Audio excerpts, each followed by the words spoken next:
2025년 5월 1일 대통령 후보에 대한 판결에 대해서 국민들이 판단하실 거다. 아까 그렇게 말씀하셨는데 국민이 이미 판단했어요. 그것이 사법 쿠데타라고요. 그래서 국민이 선택했습니다. 지금 그 대통령 선거에서요. 그러면은 그 이례적인 판결, 말도 안 되는 모든 절차들을 다 무시한 그 판결에 대해서 반성하고 오셨어야 돼요. 여기에, 이 자리에. 그런데 오셔가지고 아무런 반성 없이 반성하지 않으면서 그렇게 답변하시는 건 국민을 무시하는 처사입니다. 반성하지 않는 사법부에 대해서 국민들은 냉정하게 판단할 겁니다. 조희대 대법원장을 대법원장으로 인정 안 해요. 많은 국민들이요, 지금. 그런 국민들의 분노에 대해서 처장님께서는 지금 그 법원을 대표해서 이 자리에 나와 계신 거잖아요. 그런데 그런 답변하시면 어떡합니까? 이게 지금 민주당 의원들이라서 지금 분노하는 게 아니에요. 국민들이 분노하는 겁니다. 그래서 지금 국민들하고 싸우시겠다는 겁니까? 그 판결이 얼마나 말도 안 되는 판결이었는지 대통령 후보가 없어질 뻔한 겁니다. 그 후에 국민의힘의 그 우스꽝스러운 그 양상들 보세요. 후보를 바꿔치기 하고 민주당 대통령 후보가 없어졌으면은 저 당에서 누가 됐겠습니까?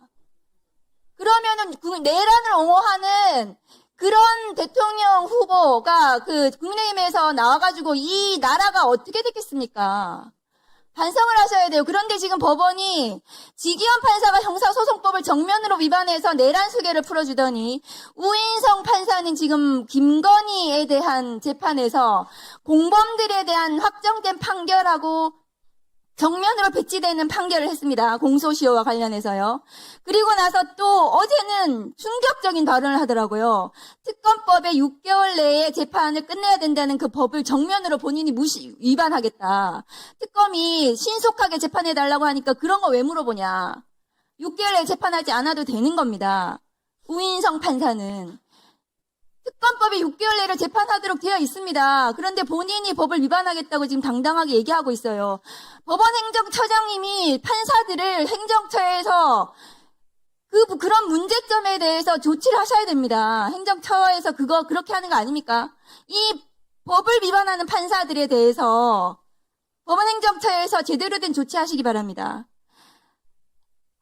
법무부 장관님. 예.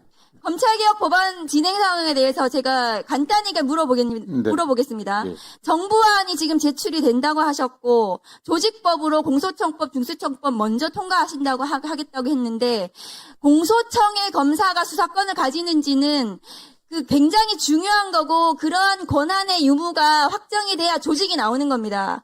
그 형사소송법에 수사권에 관한 규정이 먼저 논의가 돼야 되는 겁니다. 그래야 조직이 나오고 인력이 나오고 예산이 나오고 배치가 나오는 거지 조직법만 덜렁 통과시키고 수사권은 나중에 어떻게 되는지 나중에 논의하겠다는 건 그것은 앞뒤가 잘못된 것이고요. 화면 올려주세요. 최근에 대통령 신년 기자회견에서 공소시효 이틀 남겨두고 송치하는 경우에 예외적 보안 수사권에 대해서 말씀을 하셔서 수사 준칙이라는 게 있습니다. 검경 상호 협력에 관한 준칙에 공소시효 어떻게 검경이 협력하는지 규정이 되어 있어요. 검찰에서 공소시효 이틀 남겨두고 송치하는 사례가 없어요. 실무적으로. 제가 있냐고 물어봤더니 검찰이 자료가 없다고 했습니다. 저한테 자료 못 내놓고 있습니다. 그런데 대통령이 저렇게 말씀하셔서 그런 사례가 설사 있다 하더라도 저렇게 협력해서 실무적으로 처리하고 있습니다. 다음 보여주세요. 보안 수사 요구를 하는 경우에 추안이라는 제도가 있습니다. 다음 거 보여주세요. 추안이라는 건 뭐냐 하면 저렇게 기록이 왔다 갔다 하지 않고 기록이 검찰에 있는 상태에서 킥스 통해가지고 저 별지 추안 요구서에 따라서 공소시효 만일에 이틀 남겨둔 사건이 만일에 있더라도 저 추안 요구서에 검사가 질의서를 붙여서 그대로 킥스로 내일 보내면은 경찰이 수사해서 몇 시간 내로 보내줄 수 있습니다. 경찰이 저 사건을 기소하겠다고 보냈기 때문에 저 수사를 경찰이 제일 잘하는 거예요. 피의자 참고인 연락도 훨씬 더 많이 경찰이 제대로 할 수 있습니다. 그러니까 공소시효와 관련해서 임박해서 송치하는 사건은 추안이라는 제도로 충분히 해결이 가능하다. 저런 해결, 저 추안 제도에 대해서 검사들이 부분에 대해서 검사들이 그런 사례도 없지만 그런 보안 수사권이 반드시 검사가 행사하지 않더라도 해결할 수 있는 해결책이 있습니다. 그런데 장관님께서 그 자리에 앉으셔가지고 검사의 보안 수사권을 행사해야 되는 이유로 공소시효 임박 사건을 말씀하시면 안 되고 수사기소 분리라는 검찰 개혁 법안을 통과시키는 데 있어서 그러면 제도적으로 무엇을 보완해야 되는지를 개혁적인 검사 인사를 통해서 개혁적인 검사들하고 그 제도적인 보완책을 장관님께서 마련하셔야 됩니다. 장관님께서 검사들을 대변하라고 그 자리에 계시는 게 아니고요. 개혁적인 검찰 개혁에 대해서 제도적으로 무엇이 필요한지 저런 문제에 대해서 어떻게 해결할 것인지를 장관님께서 해결책을 마련해서 국민들께 설명하셔야 되는 겁니다. 민주 진보 진영의 시민들은 우리가 가장 사랑했던 대통령을 검찰 수사로 잃었던 슬픔이 있습니다. 그 상실감을 언제나 기억하시고 검찰 개혁에 대해서 책임감 있게 해주셨으면 좋겠습니다. 예, 저희 의원님 좋은 말씀 감사드리고요.